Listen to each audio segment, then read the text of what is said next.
podcast for humans. Hello, hello. Welcome to a podcast for humans. We've got a lot to talk about today, so we're just going to jump right in. Today in the Podcast for Humans studio, we have John, who is going to talk to us about Norse paganism. Now, what exactly is Norse paganism, John? So in the modern era, Norse paganism is an attempt to reconstruct the belief systems and religious practices frequently associated with the Vikings, originating out of the Scandinavian regions, but really pan-Germanic in nature. So basically, the Germanic tribes historically followed a belief structure or used a similar set of deity and animistic worldview. So that's being brought into the modern era for a variety of reasons. It started primarily in the 1960s and 70s, and with the rise of TV shows like Vikings and all that's picking up a lot of steam. Is that about right? Is that what you're looking for? Sure. So you mentioned its resurgence into the Western world happened around 60s, 70s. Was there a leading figure? So in Iceland, I can't remember the name of the gentleman, but he got a group together and he made a legal push for the religion to be recognized formally by the Icelandic government, which went through. Simultaneously, unbeknownst to him, there was a couple movements here in the United States, primarily originating with like biker gangs, basically. Okay. At some point, them being like super racist, and they realized that Jesus was supposed to be a Jew, and like, well, we can't just give up religiosity, so we'll look into something that we can get behind. Now, did they call themselves something different? There's a variety of terms. I want to say that the term Odinist was started by them, and that's one that you'll see carried on today with a lot of the prison-based Asatru. Okay, Asatru. Asatru is one of the numerous terms that we have for the faith. There's Asatru, there's heathenry, Norse paganism, there's reactionary offshoots like Vanatru, which I have to explain the cosmology in order for that to make sense. But yeah, that's pretty much it. Well, we could certainly dig deep into that. Now, I'm sure that anyone that's seen a Marvel movie has heard of Mjolnir, Thor's hammer. Of course. A lot of people wear it as a necklace. How does that figure in? In what sense? Like them bringing that to the table, or? Well, why was that chosen as a leading symbol? Okay, so the Mjolnir got popularized right around the time when the Vikings started raiding. And they started coming into contact with Christian civilizations, and they saw that they had a thing around their neck that proclaimed their faith. So that was supposed to be the heathen answer, right? So Thor being seen as the primary protective force that guards the realm of men, or the positive aspects of reality against the negative from the human perspective. So things that would be inimical to humanity or the gods. Thor is the bulwark against them, and Mjolnir being his primary weapon in the execution of the duties. So it's an answer to the Christian cross, but it's also a way of saying, hey, I'm protected by Thor. I carry this protection with me, that kind of thing. Okay. And how were you raised? Originally, I was raised to be a Seventh-day Adventist. Really? Yeah, for those who are unfamiliar, it is an offshoot of Christianity that started here in the United States in the mid-19th century alongside Mormonism and Jehovah's Witnesses. So there's a little bit of context on what kind of flavor this comes in. It also has a prophet figure like the other two, and it's a little bit different from mainstay Christianity. Like, it's a little bit odd. A fun fact that I like to throw out there, not that it's indicative of how the rest of the faith operates, but the Branch Davidians from Waco, Texas were a branch off of Seventh-day Adventism. Branch of a branch.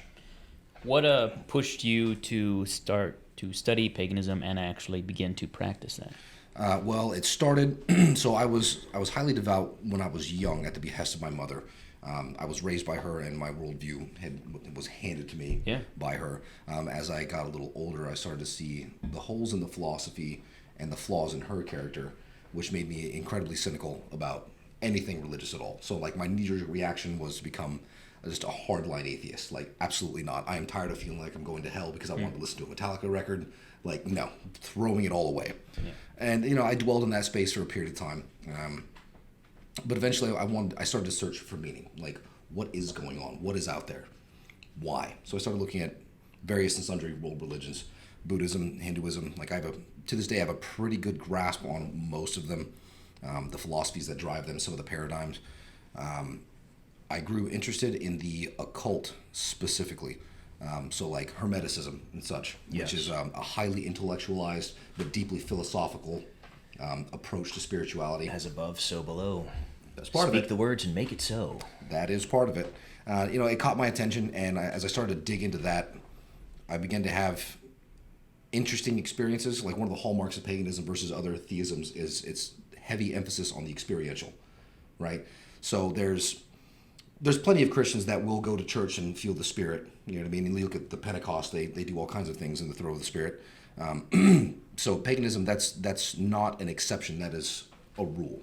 For those who take the theistic approach to paganism, there's also atheopagans who just use it as kind of like a archetypal structure, which we see those in heathenry as well, but it's not quite as common.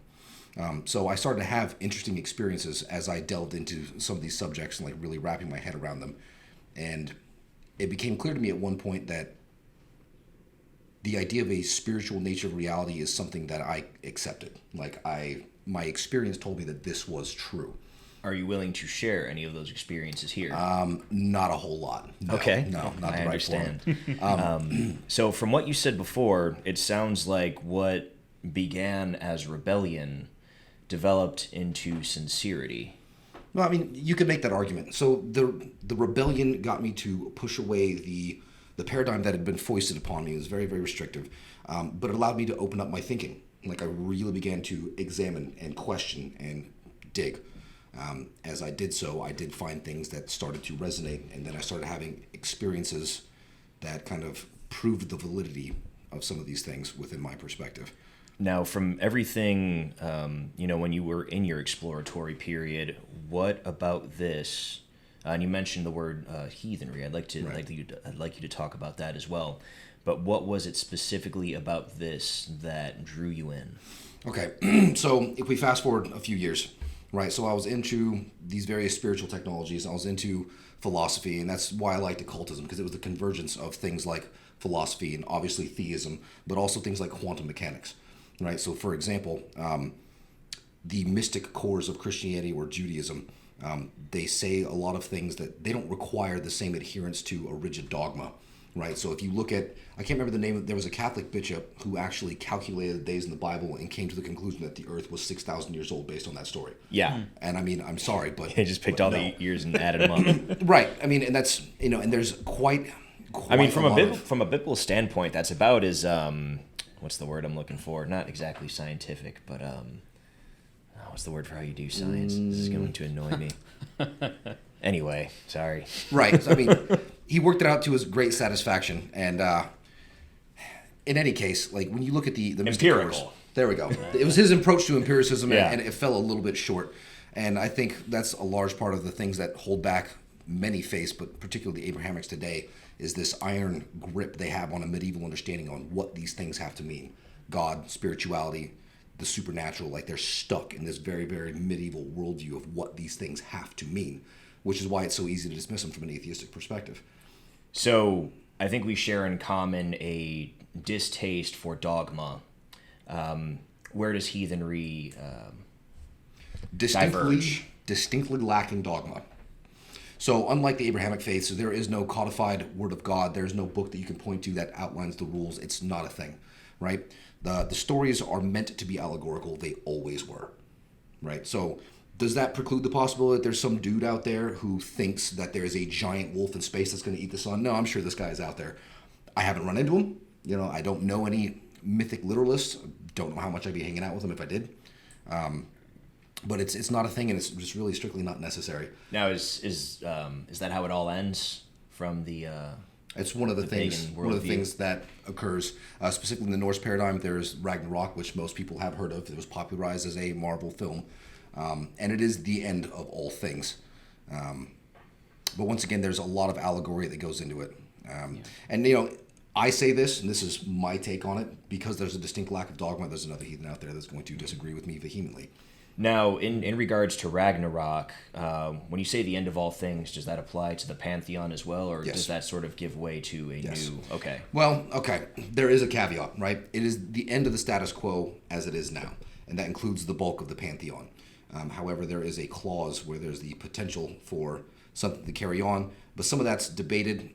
Some people believe because the stories that we have were written down by Christians about 300 years post-conversion. So there's many instances when you look through the lore where you can see very, very obvious signs of Christian influence. Like, for example, the saga of Hrolf Kraki, they insist that these various heroes, they didn't pay attention to the deities. They trusted in their own might. which is not true at all. Like religiosity was very much a thing, but that's their way of getting the hominus dominus to tell the story. See, because they were pagans, but they weren't really into it, so I can tell this story, right? And I won't have to like burn at the stake or whatever. It's cool. So I mean, that's a very, very obvious. Loopholes. Yeah. Right. That's a very, very obvious instance of Christian influence. Okay. Some point to the myth of Ragnarok and say that was the influence of Revelation. I don't hold to that, because my understanding of the paradigm is I unpack the alliteration, I unpack the allegory. There is the Ragnarok, and the way it plays out is a culminating event. It dovetails, it ties everything together, and that story has implications that help backfill allegories earlier in the tale, if that makes any sense. Excuse me. You mentioned secularism within heathenry. Would the opposite of that be theological heathenry, dogmatic heathenry? Theological heathenry is the norm.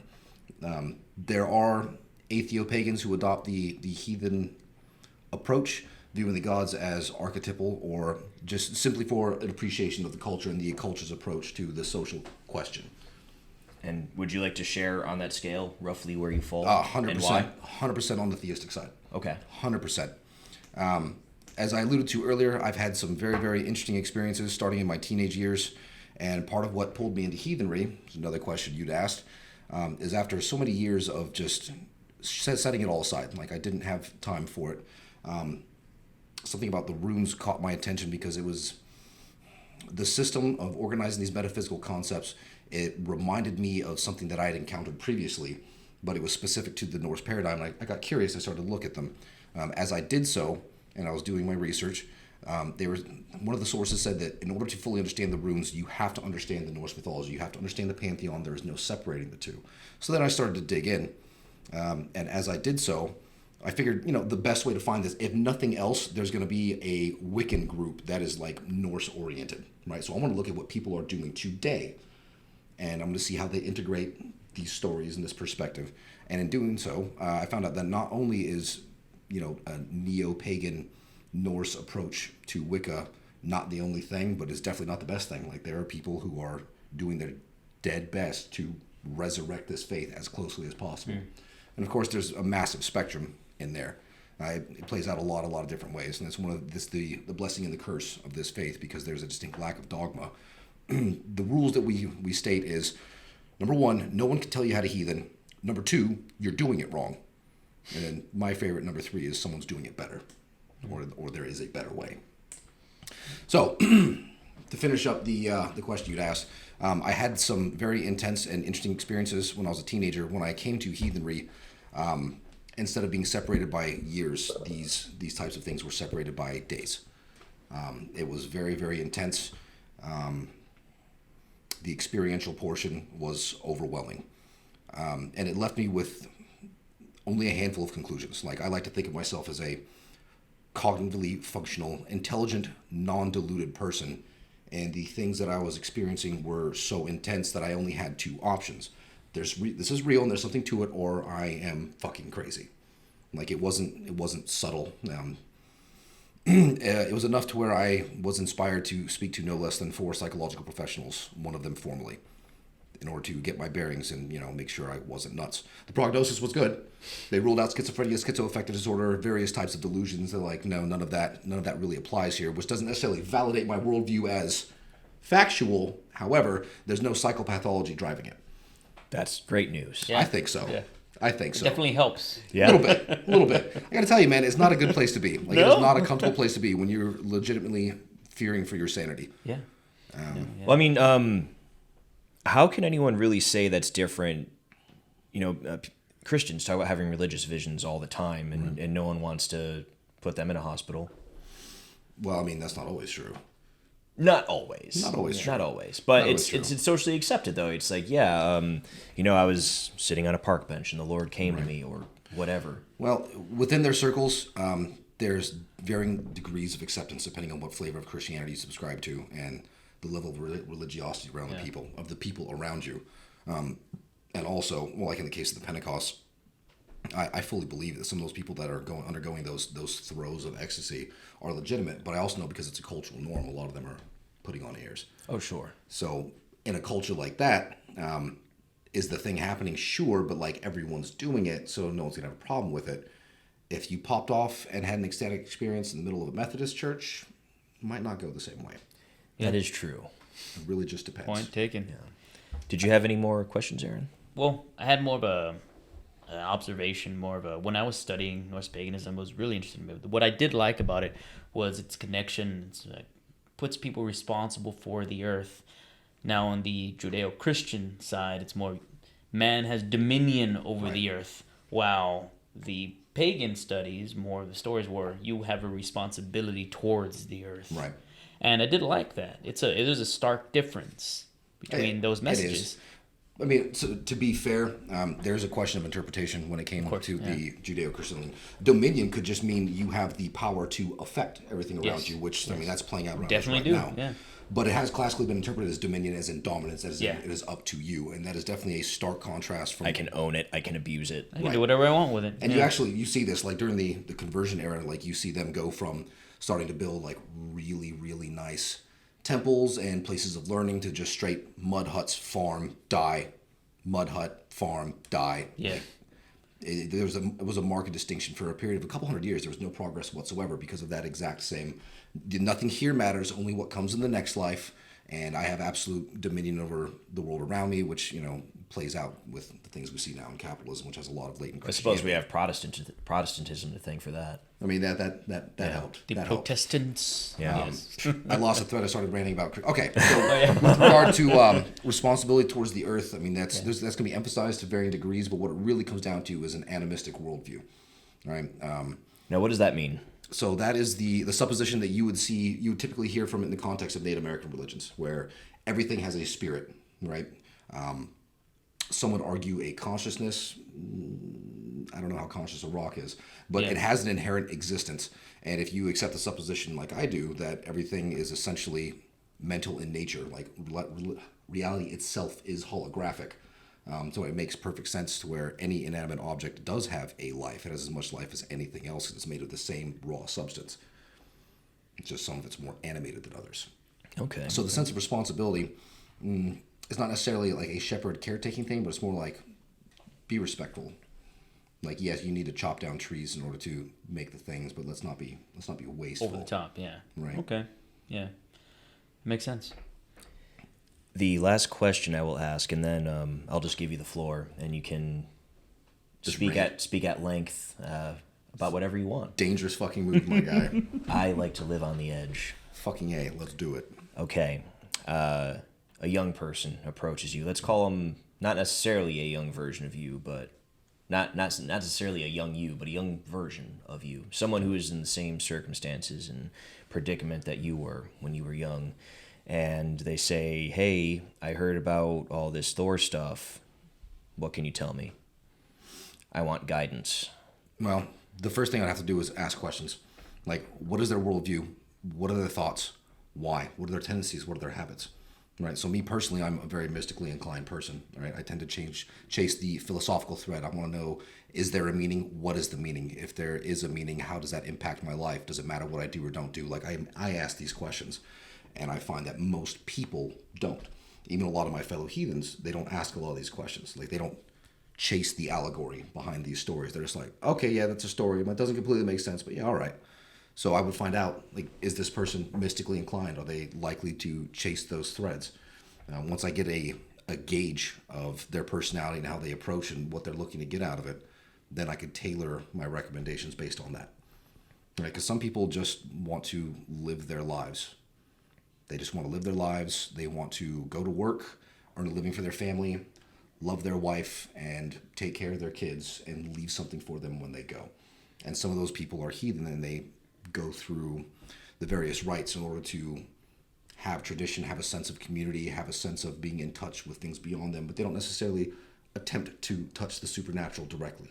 You know what I mean? And I think that could apply to a lot of religious people, maybe, because tons of people just sit in church, sit there, or they'll say they're religious, but they never do any religious stuff. Right.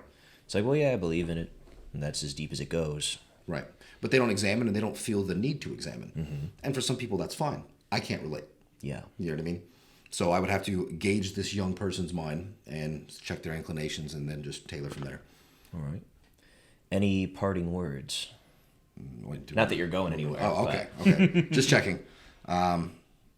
Well, there's 10,000 more questions that could be asked, and I can rant for hours. So I'm pretty sure that's not what this is set up to do. So We are here to provide a human experience. Very well. Then what I think I'm going to do is I will encapsulate a few of the facts on the ground regarding heathenry for the viewers out there, so they have a little bit of understanding. That sounds great. Clear up some left and right limits. You got anything before I shoot? No, man, you're good. Okay. I'm just listening. I love it. So a couple of things, right? Some of it was already hit on about the various approaches to heathenry. There are various and sundry. There's a full spectrum of people who believe in things to people who don't believe in things, from people who actively pursue a mystical reality to people who eschew it, don't really care. Like I said before, it is largely without dogma, but that doesn't mean that there's no objectivity to it. It's just interpretations may vary. One of the key things that I feel like I have to speak on, especially since the audience is definitely probably not a bunch of heathens, is the political realities within heathenry, and some of it's pretty hideous. So, frequently, because of my general appearance as a white dude with no hair, kind of beefed up and covered in tattoos, I get the side eye a lot. A lot of people think that I'm a Nazi. I'm not in the habit of proving that I'm not a Nazi. Like, I feel like waking up every day and just not being one is enough. But just to, underscore and put the matter to rest, there is a 15% of surveyed heathens identified heathenry as an ethnic religion, i.e. you must be of Western European descent, ergo, if you're not, you have no business practicing it. Within that spectrum, there's people who, on the one hand, just think that there's no point, on the other hand, say, how dare you, you better not. Within that 15%, 1 to 3 is actual no shit, goose-stepping Nazis. I've spoken to a couple of them. Much to my own edification, none of them actually believe in it. They are almost exclusively the atheo-pagan approach to heathenry. They don't believe in any of it, which is reassuring. I just symbolism that. More so than anything else. Yeah. Right. Heathenry and Nazism do not get along at all. The Nazis, they did snatch a couple of the heathen symbols, particularly some runes, for their bullshit, but they have no business doing so, because the fact of the matter is, in the early 20th century, up until the 30s, there was what they referred to as a Germanic revival, which is the German equivalent of a Romantic revival, where people started to look at their own cultural history, and they started looking at their old gods, and they started to revive heathenry, and they ended up in the camps along with the gypsies and the Jews. So when I say that Nazism and heathenry, they literally do not get along. Nope. They have Nazi heathens. You can fuck yourself with a knife. There we go. Get bent. There we go. And that's a message I can stand by. Right? What would you tell people that they hear that one of their friends or someone they know is in heathenism, is a heathen, and they don't know how to approach the person, talk about it? What would be your advice to tell that person how to approach that and how to pretty much begin to ask questions and actually be a part of their lifestyle? Because I've heard some people say, like, well, I don't know, what to say to this person now. I was like, well, what's wrong with it? That's a great question. And they feel like, oh, this person's a stranger to me. And I'm like, why? I don't understand why it would be because they come from a Judeo-Christian view of things, and then they see like a person like you, and they're like, I don't know how to approach that. I mean, it's what would you say to a person, like how to approach one of their friends or family that's looking into paganism? I mean, if it's a friend or family, they already know this person. Like, just have a conversation with them. Like, you guys have been asking me a couple of questions, and it was like real stiff and tense because I'm like, I'm on a podcast, so I'm going to behave like I'm on a podcast. You know what I mean? But as we get past that, right? I'm a dude, and it just so happens that I've known this guy for 5 years. Met you today. You've been asking me questions, and I've been providing answers. Like, really, what draws you to it, for example? Well, what does it mean? What does it mean to you? Why? Simple questions like that. Ask if there's any parallels that they could draw, because there are a few. And if they're doing their homework, they'll know what they are. What would you say is a big one? So, for example, something you see repeated in world belief structures continually is some type of, virgin birth, death by crucifixion, resurrection. Okay, so one of the things that people will jump to very, very quickly is Odin hanging himself from the world tree for 9 days, making a sacrifice of himself to himself, Son, Father, sounds like it. They reference that because, if you accept the supposition that Christ was the Son of God but is also God, then he was sacrificing himself to himself. Right. So that element is there. The major distinction, though, is the old man was doing it because he wanted to figure some more things out. It was a selfish sacrifice. Meditative practice. Trying to get in there and trying to get some more stuff out. However, if you expand the timeline and you look at the way the story plays out and how Ragnarok goes, like he knows he's going to die. He knows how, he knows why, and everything that he does is to set conditions, and then ultimately he self-sacrifices at the end. So people jump to that parallel and they attempt to fit it where it doesn't fit, but if you take the wide enough view, it is in there. Well, if anyone is going to go that hard, it would be a Nord.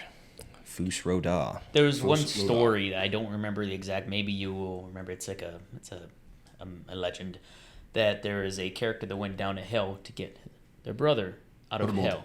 Yeah. Okay, and said Jesus went down to hell at one point. So that's one parallel also, but I didn't know the exact story of that one either. So there's, you could tell it. We have time. Oh yeah. Okay. If you want to. So Balder. Okay, here's another parallel. Balder, the widely loved, most perfect god, right? He was he was faultless. He was great. Everyone loved him. He was murdered due to the machinations of Loki, and then he went down to hell. And the gods had conspired to hopefully bring him back, so they sent Hermodr to ride down there and try and make a deal with hell, which totally didn't pan out. But there's that element of the perfect son, dying, and then it's totally a thing. Okay. Which is another reason why, or another area where people say that's potential Christian influence. Like, some depictions of Balder are definitely overly Christ-like, but the parallel. It's not that the parallel isn't there. It's just not full bore. Yeah. So would you say then there's a strong possibility that as people were being converted away from heathenry in the first place, during Christian invasions, there may have been some spillover there?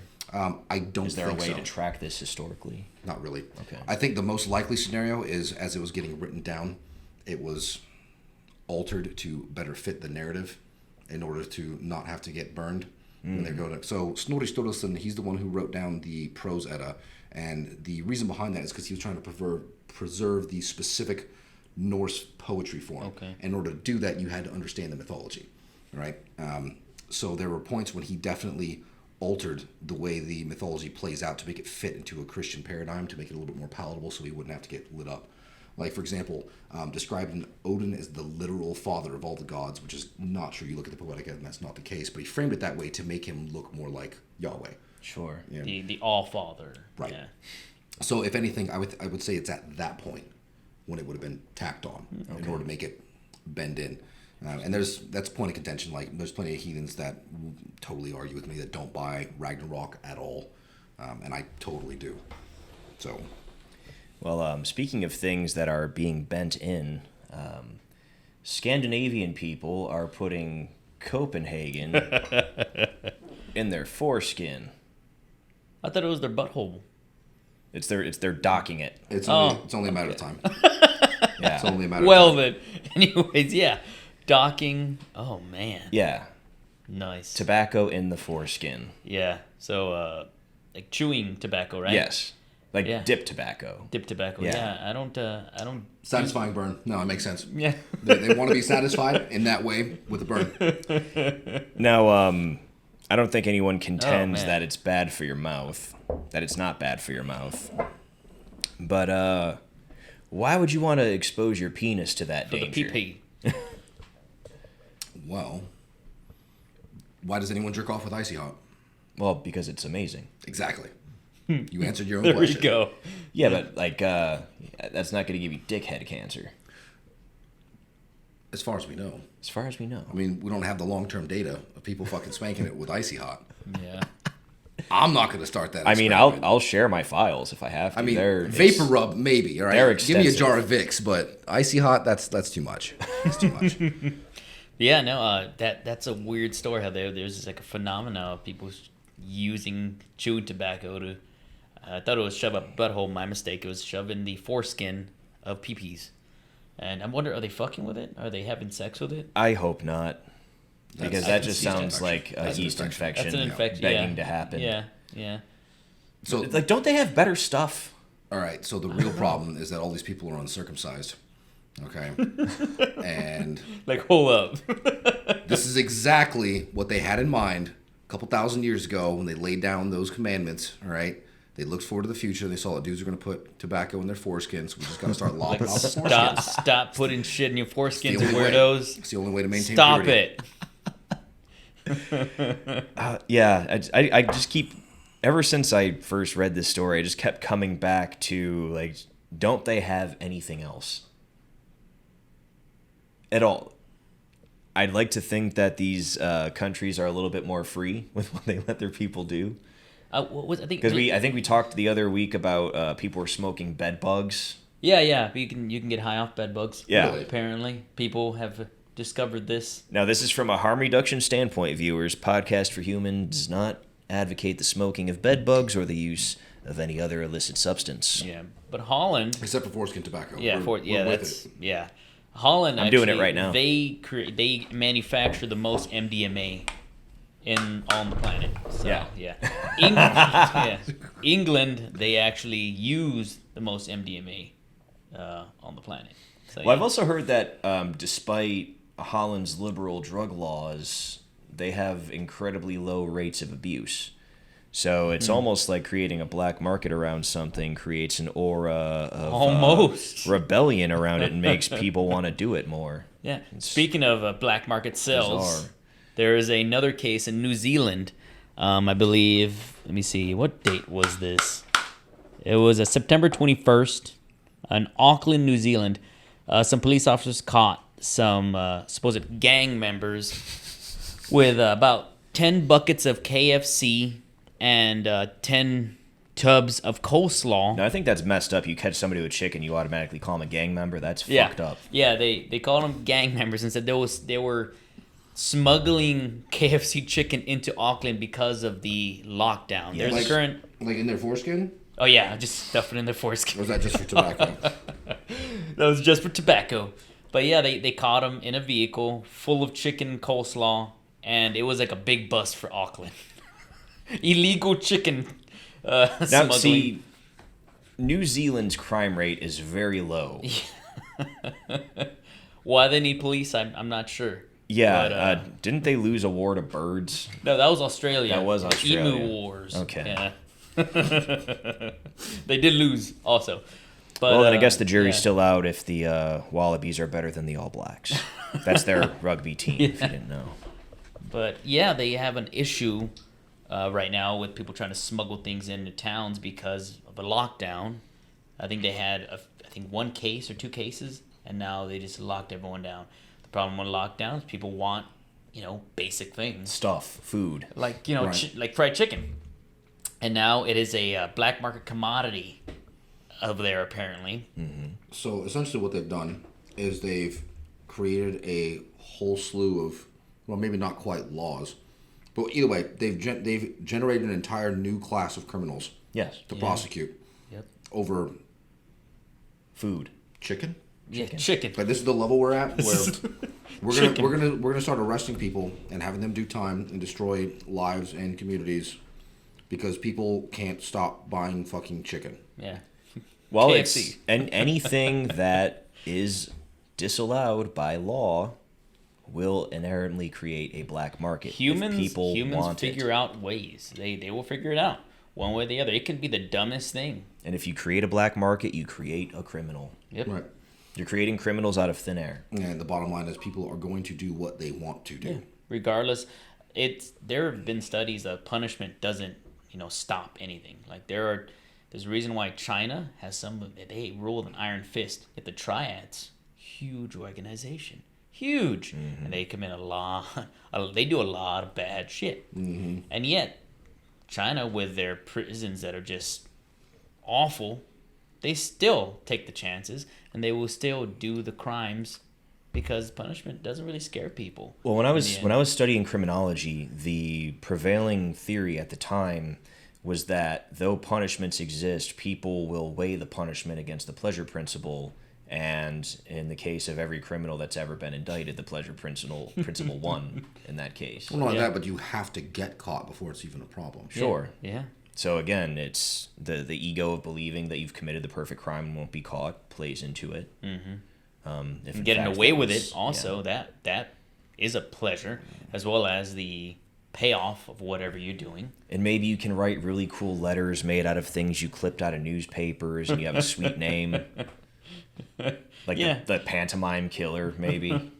Yeah, so it's such a crazy thing right now what has happened. It's the same thing with the war on drugs, except now we're at chicken at this point.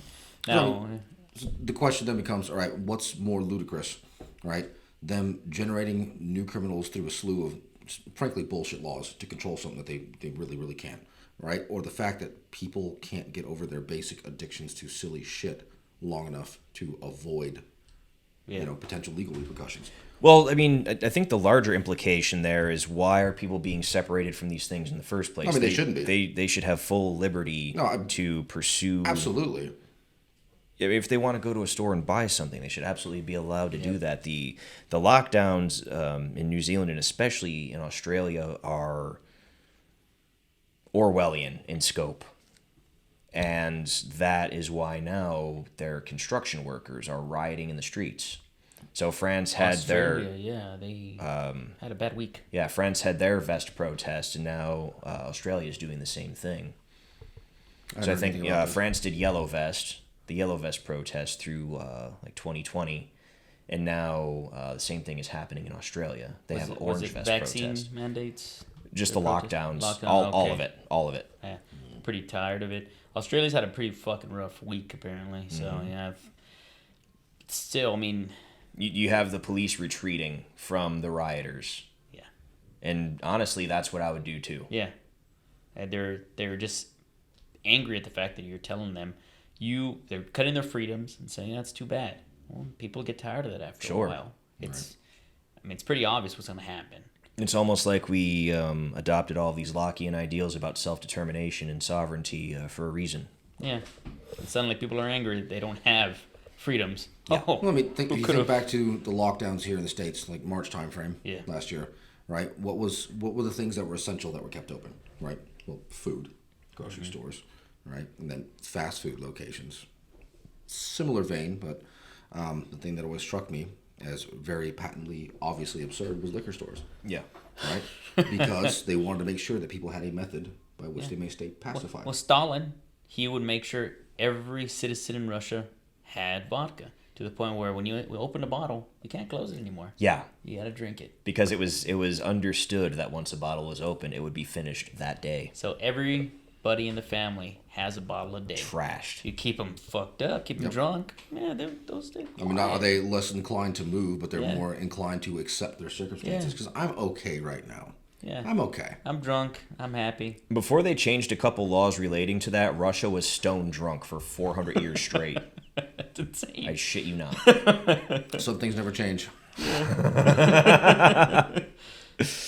But yeah, so But yeah, if you guys want to check out the Kiwi chicken story, that's what I'm calling it. Kiwi chicken. Kiwi chicken story. I'm going to leave a link in the description, but that was reported by Business Insider. And if those guys are doing it, imagine the other things that are skyrocketing in price in the black market. Yeah, curly fries. Yeah, imagine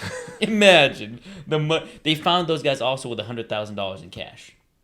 So Yeah. so Yeah, they were making a killing. they've been making some money. Mm-hmm. Who knows on what else? But yeah. Now, I heard this from an Australian person. I'm sorry, Kiwis. I don't know if this is true. I've never been to New Zealand. But I heard that they all have Velcro gloves that help them to catch sheep. For what reason they're capturing sheep with Velcro gloves, I don't know. All right.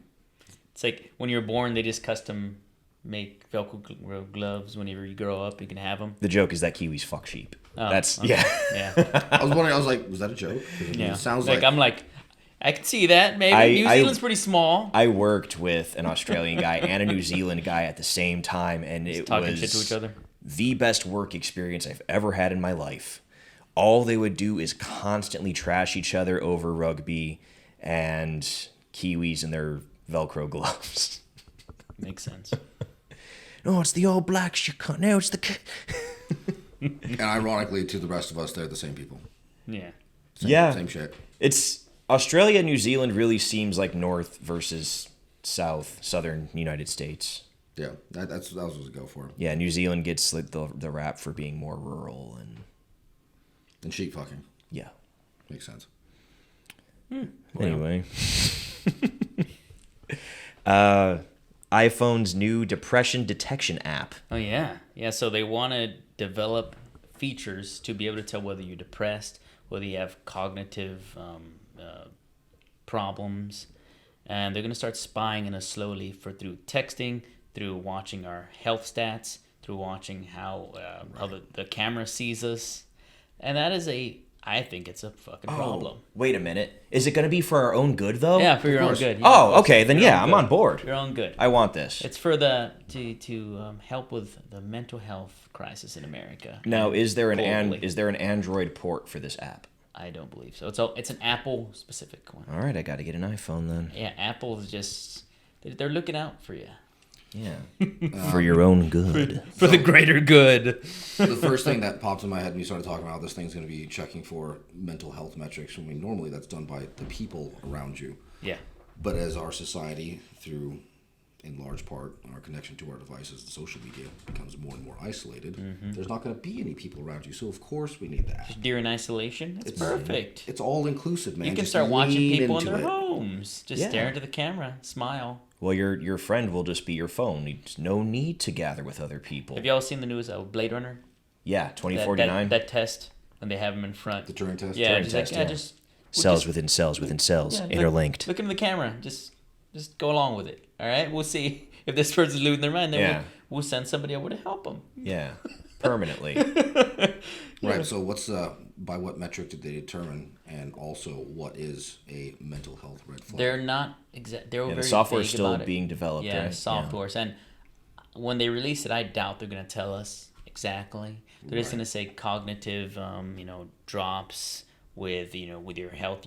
If you have an Apple Watch, naturally it's taking data from there, your blood pressure, your heart rate, everything.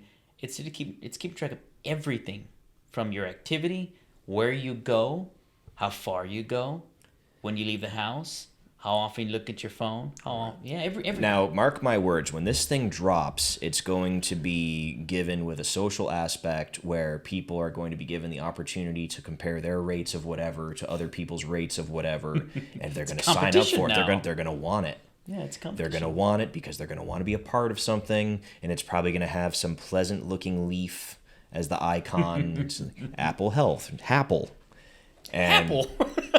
and people are going to willingly sign up for surveillance like they always do, like with Instagram and tagging their locations TikTok and handing all their information over to China. Yep. It's not a conspiracy. It's real. No, it's increments, right? For example, right? Long distance phone calls, they've been expensive forever, right? Yeah. Do you know why they're expensive? I don't. So we had to start taxing them in order to fund World War One, right? With the understanding that once the war was complete, they'd withdraw the tax. Well, the war finished out, they never withdrew the tax. Well, power gained is rarely surrendered. Right. But how many generations, and did you know? No, I just knew from the time that I was about this tall that a long distance phone call was expensive. Oh, yeah. Yeah, that's all we know. It just is. Increments. Huh. Yeah. Ever so slowly. Yeah, one of the episodes we actually talked about the surveillance state, how it's getting worse, how every little thing we're being monitored everywhere we go, and then when I saw this, I was like, wow. And then the Facebook glasses as well. Oh yeah, that we talked about. Ray-Ban's Facebook glasses. Now all they have to do is, and then they start filming. Now they have mobile monitoring. And without telling, I have some. I'll just do that, and I'll start monitoring you, and you don't even know. It's astonishing. Just the glasses real quick. And just start recording conversations, put it online, without even telling it. It's astonishing, what is happening now. People are like, yeah, that sounds fun. It's astonishing to me that people want that on them. That sounds fun. That they just have so little regard for those around them that they would become willing puppets in a mobile surveillance scheme. I mean, once again, increments, right? And they'll pay for it too. Yeah. Look who's the market for this? Like who's gonna be big with? Young right? kids. Young kids in their early 20s. Yeah. Well, I mean, social media was Don't out really before think they were born. about Yeah. it. It's been there. They're dyed in that role. Exactly. It's been part of their lives from day one. That's crazy. So there's no second thought. There's no even realization of what life was like before that. Yeah, social media. Yeah, life without social media was like it's not a thing. Life without the internet. Holy shit, yeah. I didn't get the internet till I was a teenager. Yeah. Same. I made it for lost time, though. It's such a ever-changing dynamic now. Like, in 5 years, who knows what we'll be, because everything's moving so fast. So the comedian Bill Hicks theorized that on a long enough timeline, formerly free people would be confined to their homes willingly with constant food deliveries and mind-numbing television. That's I'd say we've arrived. we're already there. We've arrived. Amazon would deliver to your house. Everyone would deliver to your house. I mean, you have all kinds of apps. Have people go out, bring it to your door. You don't even have to look at them. They drop it off. You crack it open, take it, close the door. Hey, full disclosure, like I'm real happy about that. I don't want to talk to these fucking people. Yeah. But now some people don't even leave their house. They're like you said, their phones are their friends. Right. Now they don't even want to try anymore. Which there are more of those people, and there are people that can put down their phone for a little bit. Like, all right, like most people can have not most. A lot of people have a balance. You can have your phone, but you can also put it down. But now it's intertwined with our lives. I mean, you can't have a job pretty much anywhere. Like, all right, what's a cell phone? You don't have a cell phone? Like, get the fuck out of here. Well, I mean, they won't want you. It's like, a part of us now. Putting the phone down, like, it can be dicey for me because, Yeah. like, I could get a work text or something Yeah. really, really There you go. relevant that I cannot fail They're at. like, oh my anytime. God, yeah. Used to be when you clocked out, that was a wrap. That was Right. it. Now you're like, my phone, they might contact me at any time. And that is so bad for mental health. Yeah, it is. Just being twined to what you do for money all the time. Yep. But you said something before. I'm trying to tap back into it. Oh, about isolation. Something that genuinely hurts my heart is when people get excited about canceling plans. Mm-hmm. I understand to a degree why that's a thing. And, I mean, yeah, if that's the way you feel, don't hide it. But, I mean, we could look back and see how we've gotten to this point where people just want to be insular. Because when you're by yourself, there's no detraction. There's no fight. There's no disagreement. Right. It's only you. It's only you and your dopamine reward pathway. You'll never be challenged. You'll never be hurt. Right now, You'll never be people, harmed. there's no teaching of social responsibilities. Yes. And for friends or family. The government will take care of it, though. Yeah. Social responsibilities can be done through social media or texting.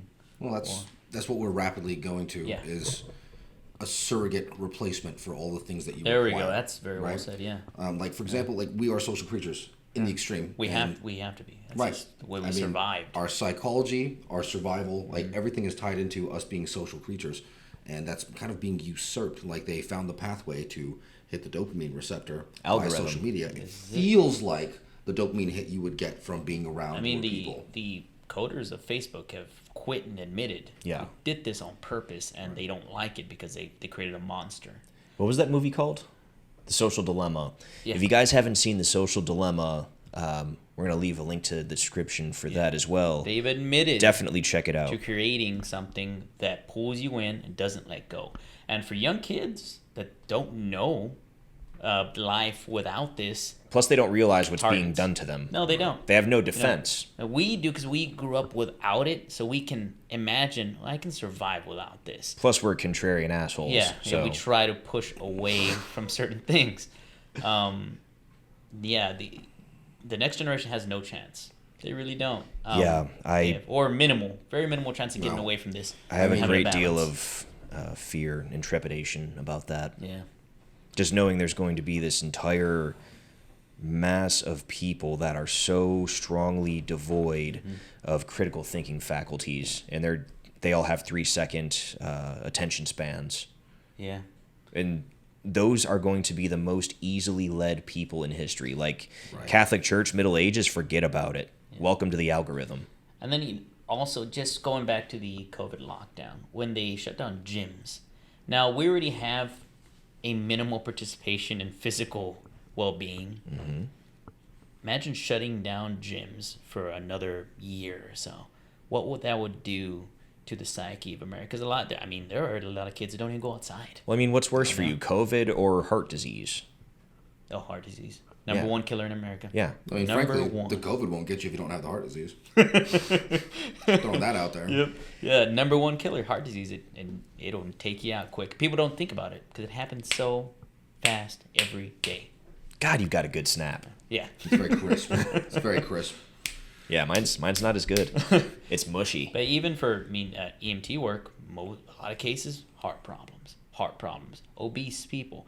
When I did my runs at an EMT over here in around the area, most of the people calling were not in shape people. It hurts when I stand up. Yeah, they can't walk. They can't breathe. They like, where are your medications? Bag full. I was like, good God. Like, this person, the quality of life is just down there. Yeah, And it's absent. It's sad to see. You know, you're like, wow. You know, you want to help them, but without somebody helping themselves, there's nothing you can do. You know. So a lot of this stuff, especially when you talk about like the kids growing up yeah. in this, like, this train is moving, right? It has momentum. We're not going to stop it, but it is incumbent upon us to pull as many out as we can, starting with your kids if you got them, with your close associations. Like, here we are talking about this thing to these people, and if they're not already like-minded, if nothing else, maybe they'll think a little bit after witnessing this, or just, you know, relegate you to, you know, the Nazi category because you're not participating in the Crazy group fucks, think. yeah. But, you know, be that as it may, Yeah. the only thing you can really do is affect the circle close to you Yeah. and hope some of this survives. So after having done a couple episodes of the show, we're on episode 4 now, themes that seem to keep coming up are the ideas of teaching critical thinking skills and community building, and doing our best to create a world that has defenses against these things that wish to rule our lives, to regiment us and put us in a box. And I think that is the present and future of this show. I see. Yeah.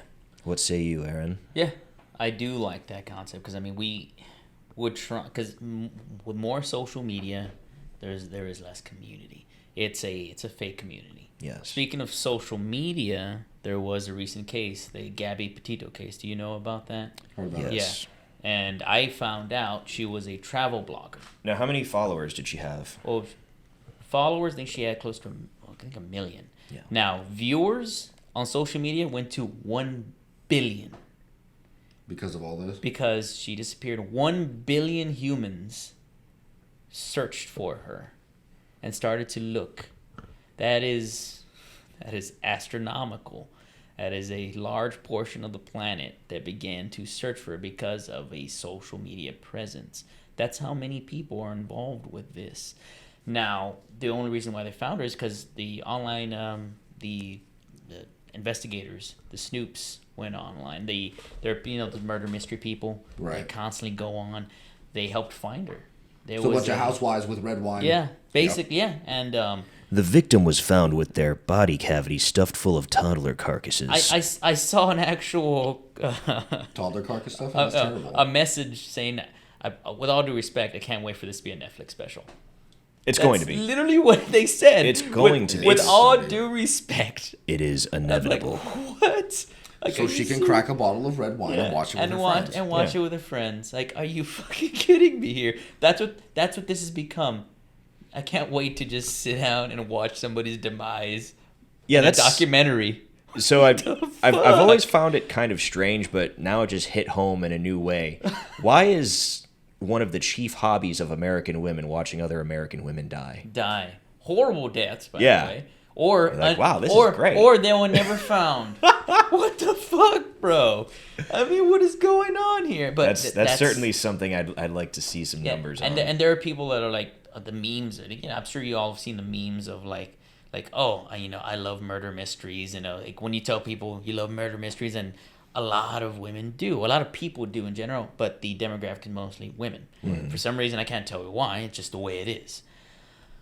But it's become such a rampant thing. In this case right here, the only reason they found out where she was because of someone's dash cam Yeah. spotted the supposed boyfriend pointing. I don't know the exact way they did it. It was so convoluted because there was so many people throwing in there. But they found her body, and her boyfriend disappeared. and he's on the run. And well, I'm guessing he did it. I'm guessing he did it. Yeah, I don't leave the country when I'm innocent of things. No, you're just like, oh, well, damn, he's gone.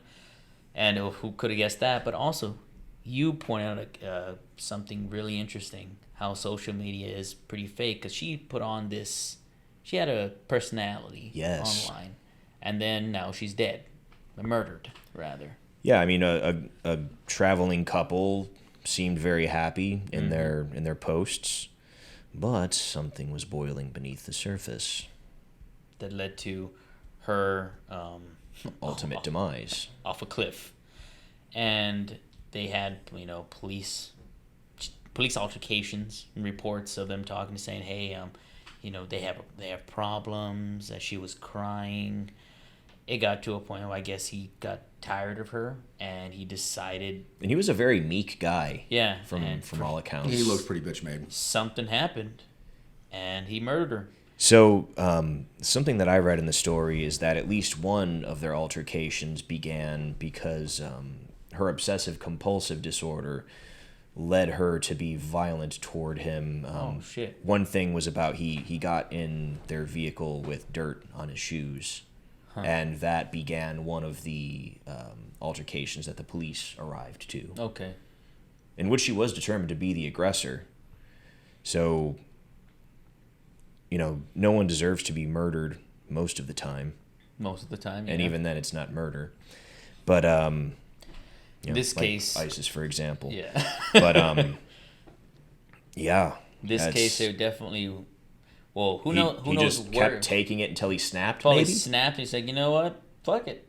I like dirt on my shoes. Yeah, and then he just fucked her shit up. Yeah. Now is it right? No. But I hope they find him. Yeah. Well, they will.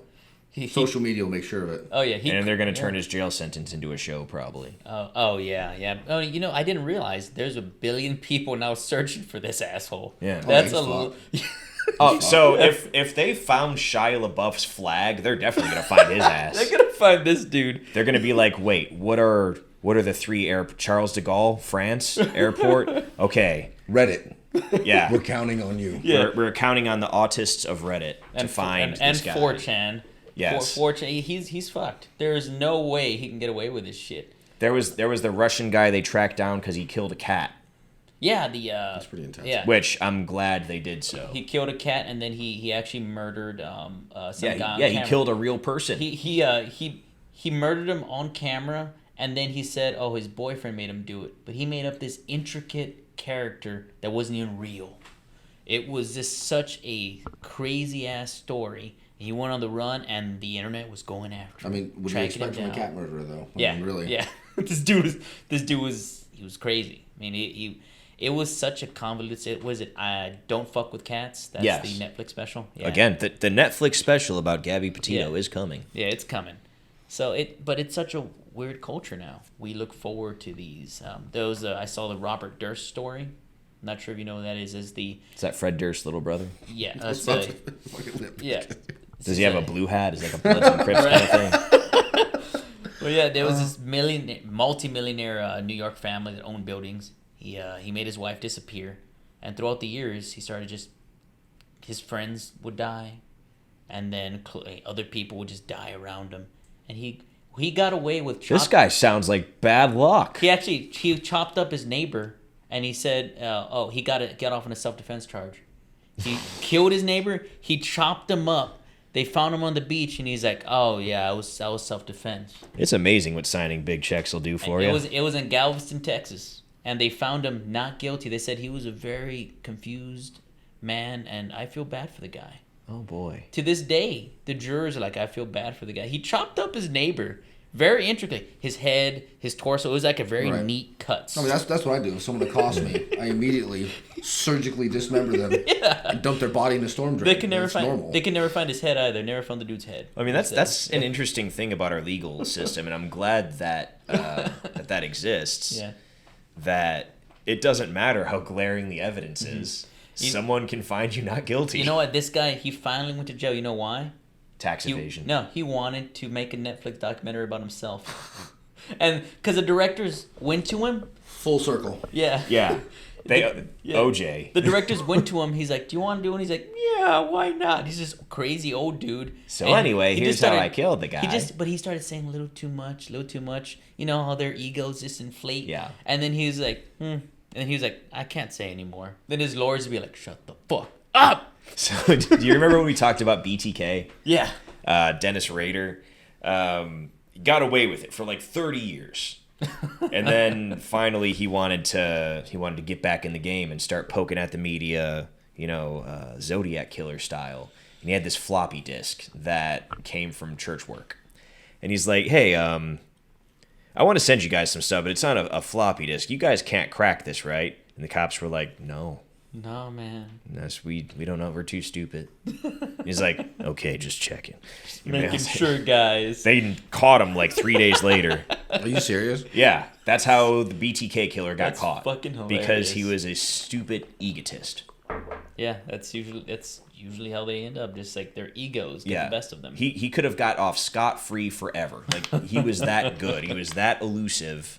But he just had to get in that last barb. Yeah, man. But would we even be talking about him if you hadn't? I mean, I wish none of that stuff ever happened. Well, that would be ideal. But since here we are, Yeah. if you really want to be a legend, disappear.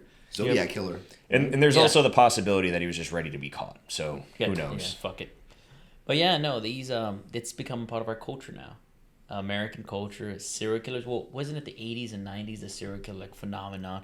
People were throughout the loved them. 70s was the peak of serial killer activity. And people were like idolizing these guys and girls. They were just murdering them.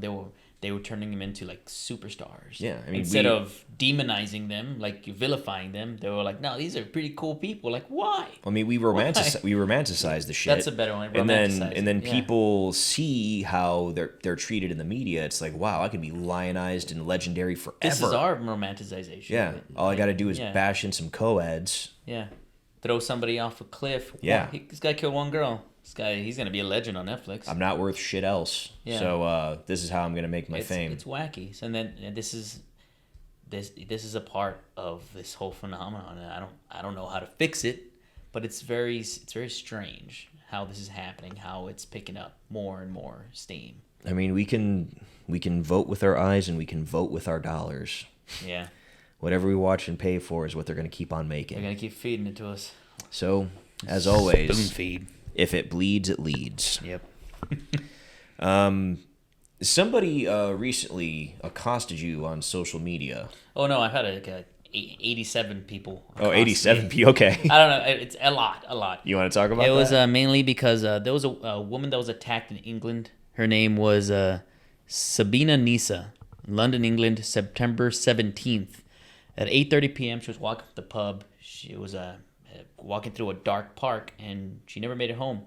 They found her body. I believe she was assaulted and raped.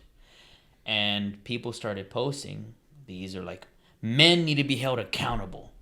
And I was like, hold on. I understand the outrage. This is an awful story. Well, I certainly agree that people that hurt others need to be held accountable. But no, they were saying this is men. Men have committed this crime. Men are the cause for this because of the misogyny, of the rape culture. Like, hold on. I know plenty of men who don't go praying for women at night and looking to rape and murder. I mean, I'm pretty sure I know these guys don't. Right. We're pretty sure our friends don't do that. But most of them were like, well, you're the problem. I was like, well, why am I? I was being very just open, like, all right. Because you don't hang out with enough rapists to stop them. And I asked them, look, what can the average guy do? Let's say they go to my friends, what can we do? What is your solution to this? I asked them. And they're like, well, you need to fix guys. Like, what do you mean fix them? It's like, when they're talking in bars, you need to fix that. I'm like, okay. To verbally accost a guy, trust me, as a guy, that's why I asked, we were talking about this earlier. We would get in a lot of fights if we were to correct people. A lot. But I mean, hold on. Nope. What exactly is it that you're supposed to correct? Because I've been to a few bars, and I don't hear a lot of talk about how let's go out and fucking rape some bitch. Yeah, that's not something that comes up very often. No, it's not. It's a very rare occurrence. In fact, if it ever does happen. Yeah, I mean, if it happened, I will definitely consider being like, hey, dickhead, fuck you. Yeah. You know what I mean? But I mean, I would just tell the bouncer. Like, bars take that sort of thing very seriously. Yeah. It's like, hey, that dude's talking about what he's going to do to women. He might start putting stuff in drinks. I don't know. Yeah, you should really watch out for this person. And I would 100% do that. Yeah. That's how I would participate. And it's one of those issues though that they were like, no, it's just the what they were saying, microaggressions of like just the misogyny. I'm like, what are you talking about? It was just broad strokes, and men need to fix themselves. And again, it's like, what are you talking about? Like, you need to start with your own culture, the bro code. I was like, they mentioned you need to fix bro code. I was like, what does that even mean? There is no rape in the bro code. Like, bro code and rape? Well, it's like the term rape culture, right? Yes. I don't know about you guys, but I've been a male my whole life. Yeah. Right. I was born this way. Yeah. I've known several men. You know, there were some that were involved in my life, like my father, for example. Not once, and I mean not once, did I hear any of them talk about rapes they have committed, wanted to commit, will commit, or suggested that I should commit. It was, if the subject came up at all, it was usually like in direct opposition to that line of thinking. Yeah. You know what I'm saying? Like, there is no fucking rape culture. Yeah. All right. And if there is, it's isolated to some small segment that isn't talking to the rest of us about it, okay? Because we're not going to be friends after that. Well, to me, for there to be a rape culture, it has to be promoted in the media. People have to have a positive attitude toward it. I mean, take prison, for example.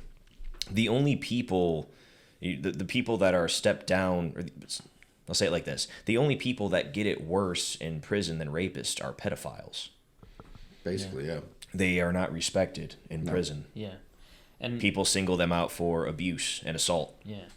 When I was speaking to these people, none of them give me a cogent answer. The last one was like, well, you should start maybe push for legislation against rape. I'm like, legislation That's actually a against great rape? idea. I was like, rape should be illegal. I was like, yeah. we should really outlaw that. And they're like, well, that's not preventing. I'm saying, how can we prevent this? We're not, for one, get a bunch of guys to walk the streets as vigilantes. That's illegal, for one. I mean, I'm down. I mean, you can. Sign me up, I'll do it. But we know we can get in a lot of fucking trouble. We'll end up. Well, not only that, if we had roving vigilante gangs, I mean, they would just be made of rapists. Yeah. Something bad would probably happen. Yeah. You know? It's like, hey, all I got to do is put on this beret and this badge. Yeah. And now I get a license to be weird at night. Yeah. In New York. Yeah. What were they called? The Guardian Angels? Yeah. Yeah. That went. So I have nothing against them, but I actually don't know anything about them. They were. Except that they are that sort of group that prevents crimes, allegedly. Yeah, But if I was a rapist and there was a big push for this whole, sort of thing, I'd sign up right away. Yeah, predator. For me, they're monsters and predators. Yeah. And they're not just open about what they do. They're predators. They're not going to just say, this is what I'm going to do. They do it in secret. Yeah, they hide what they are because they know 99% of the people they meet are going to be like, what the fuck is your problem? Fuck you. Well, okay, so this pushing off responsibility thing. Yeah. Right? We need to do something about it. It reminds me of something that I saw posted a while back. Yeah. A mutual friend that I have with someone else. She was talking about how it's unfair that she has to check her back seat and she walks with her keys between her fingers when walking to her car at night, and like she has all these various security practices that she undertakes. And she feels like she has to, and men don't understand that. And I was like, well, in fact, I disagree because I maintain a lot of fucking paranoid security practices. Men do it too. Yeah. Not all men. Oh, some do. Yeah. But guys those who carry guns. Yeah. Right. Women also carry guns. Guns, knives. There's a reason just in case we something live happens. in a dangerous world. Right, no, but their argument is, oh, well, you shouldn't have to do that. And you know what? Maybe you're right. But by that same logic, I shouldn't have to either. But I do. Because the reality is, it doesn't matter what should be or what is right or what is wrong. There's people out there that are going to do this. If you look like lunch, you're going to get eaten. Yeah. It's not fair. It's not nice. Yeah. But the only recourse you have is some level of self-responsibility. Period. And global homicide victims, I looked up the stats, is 78% overwhelmingly are men. 78.8% of homicide victims are men. The rest are women. So that's a pretty astonishing, number I didn't even know about. Well, men form the bulk of workplace accident deaths, the bulk of suicides, as you said, the bulk of homicides. Yeah. So this looks like a lot of cherry picking. Yeah. But here's my question. Why can't you swim anywhere you want in Australia? Would it be because there's sharks? There's predators lurking, waiting to eat us? Yeah. Is it the shark's fault that it eats us? We should legislate. Yeah. I'm not going to go in waters that I know to be dangerous. Yeah. But my final thought on this, if you guys don't have anything else for the subject, is that it's insulting to tell people not to rape, and it's pointless to tell predators not to. If that worked, then we wouldn't have any. We're like, Yeah. stop. Right. We'd be like, cool, man. No one woke up, found out that sexual assault is illegal, and they said, "Oh, well, there goes my weekend." Yeah. It's there are monsters out there, predators out there. I wish we could stop them all, but we can't. They're not exactly announcing themselves. Yeah. And I'm sure they would. I mean, yeah, we would do that, but they're not going to announce it, and they don't exactly commit those crimes in public where places people can see. Now, conversely, though, there is, I can't remember this little dipshit's name, but there was that little fuck who raped the drunk, passed out chick. The Yeah. dumpster. Yeah, behind the dumpster. Got away with it, right? too. And he got a slap on the wrist. Astonishing. Right? And so while the points that we made, I think, stand, on the flip side, we really should be putting the screws to that little fuck. Yeah. Him and those like him, they really... And in that case, guys came. They saw what the fuck, and they yanked him off. But again, what was his distinguishing characteristic? It's not that he was a man.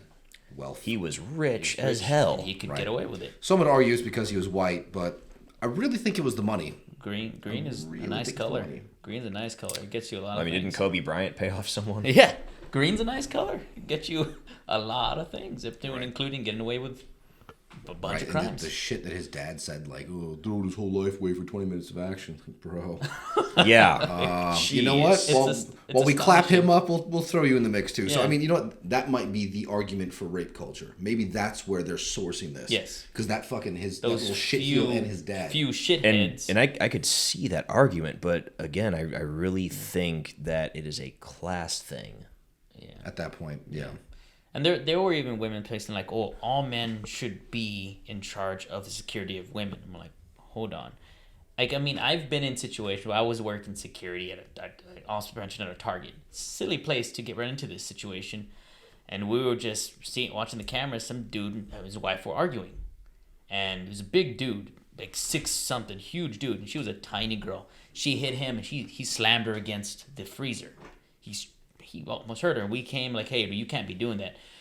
And she came, she started cussing us out. She swiped at us.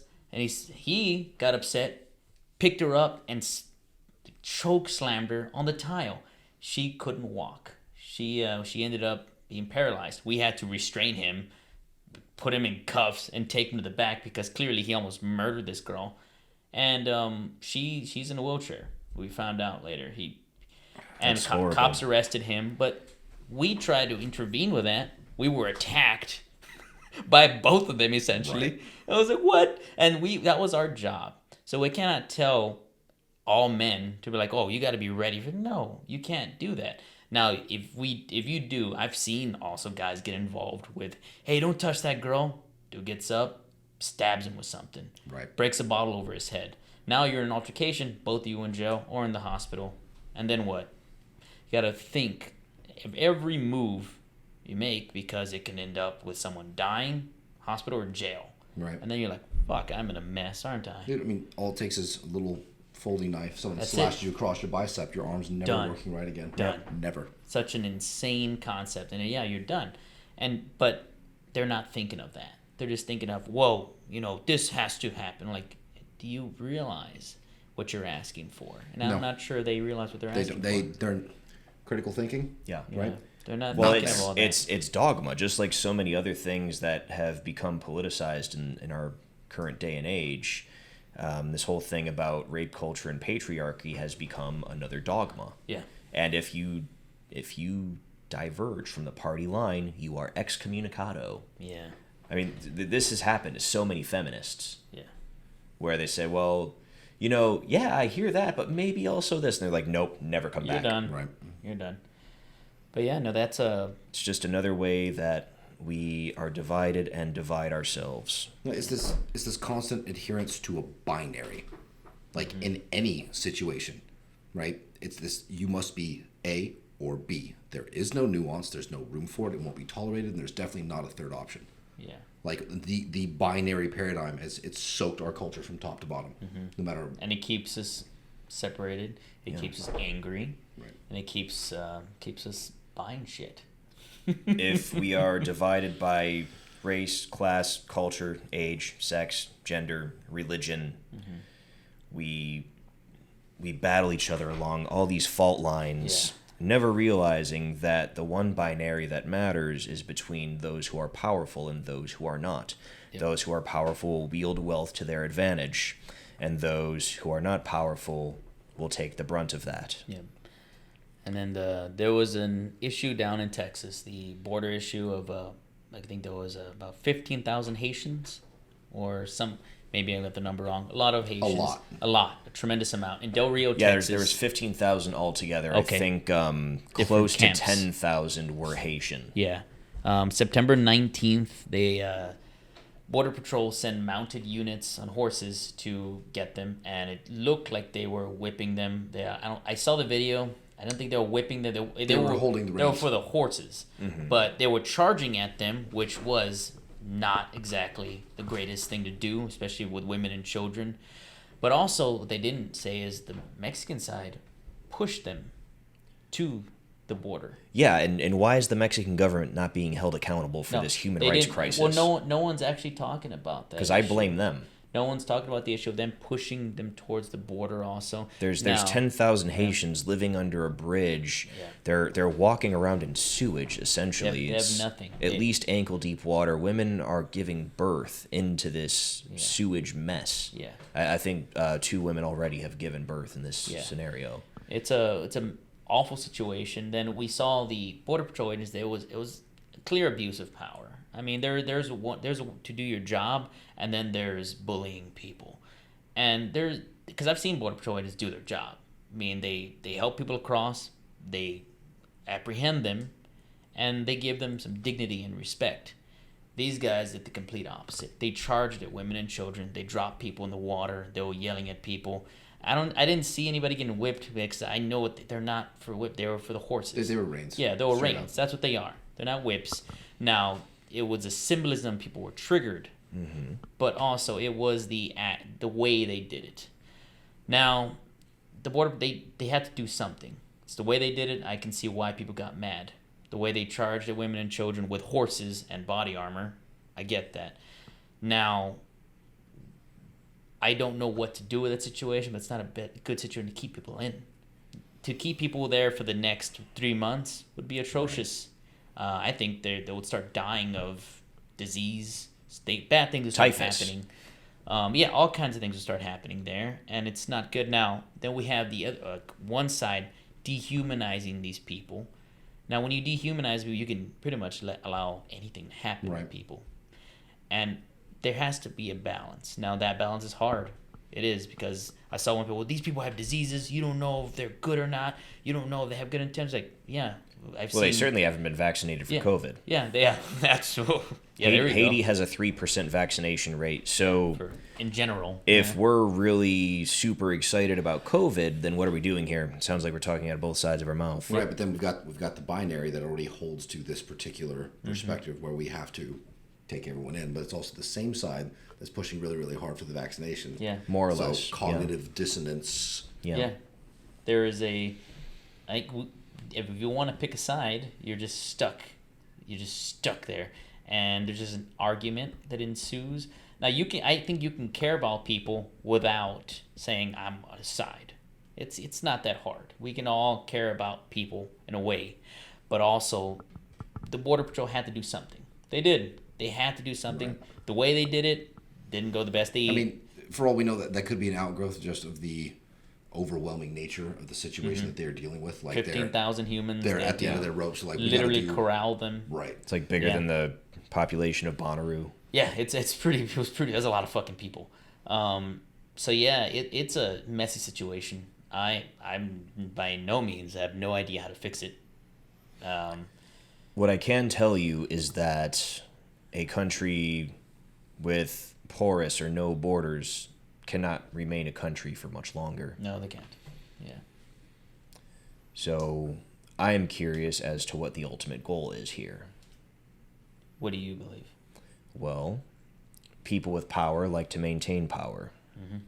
If one could permanently skew voting demographics, doing things like this, why not do it? Yeah. It's plausible. Hold on. Want us to go grab you some foil? Yeah. Make a nice little, Mm-hmm. nice little hat. As long as it looks like Robin Hood's. That's exactly what I had in mind. That's what I saw. We'll be canceled by tomorrow. Sure. Before the episode even airs. But all I do is ask questions. Right, but that's controversial in and of itself. Oh, yeah. Mm-hmm. That's the number one thing that makes people not like me. They don't want to self-examine. They don't appreciate the potential that you are examining. Sure. And that's it. Yeah. That's it. So you're typecast and you're outcast for that reason. Like Socrates, I am a gadfly. I ask annoying questions, and I'm not going to stop doing it. So, I have one final question for today's episode. John, I have enjoyed your perspective during this episode. Makes perfect sense. You say good words. I talk real good like. You're a languager. I talk real good like. And I want to know if you are interested in joining the Podcast for Humans family. Define joining the family. We want you on the show. I don't blame you. I don't blame you a damn bit. Well, since you put me on the spot, what I can say definitively is I can be back. Can I be back on a consistent basis? Time will tell. All right. That is some of what I want, if not all of it. We'll take it. Welcome to the team. That's what. Thank Never you, mind. man. That's the name of my that. sex tape. There we go. Welcome to the team. Welcome to the team, baby. No, we really enjoyed all the information you passed, and I'm sure so many viewers, you answered so many questions about something that they didn't even know how to approach. Scratch the surface a little bit. Yeah. I wish I could have started over and like removed the robotic stiffness of being on a podcast before we started talking about it, but that's all right. Well, we Yo, tried to get you liquored get up. over me. Yeah, well, I mean, I can't do that. It's irresponsible. It resembles fun entirely too much. But for all you fucking weirdos out there, like, I swear there's way more information that's super coherent. They can put you in touch with me. And if you want us to find other people to talk to that have other beliefs that you're interested in, let us know in the comments. As always, if you enjoyed what you saw here today, like, share, and subscribe, and we will see you next week. Thanks for checking out another episode of Podcast for Humans. If you like what you saw, make sure you like and subscribe, and you can find new content here every Sunday evening. You can also follow us on Twitter and Instagram. And remember, if you don't think for yourself, there's always someone willing to do it for you.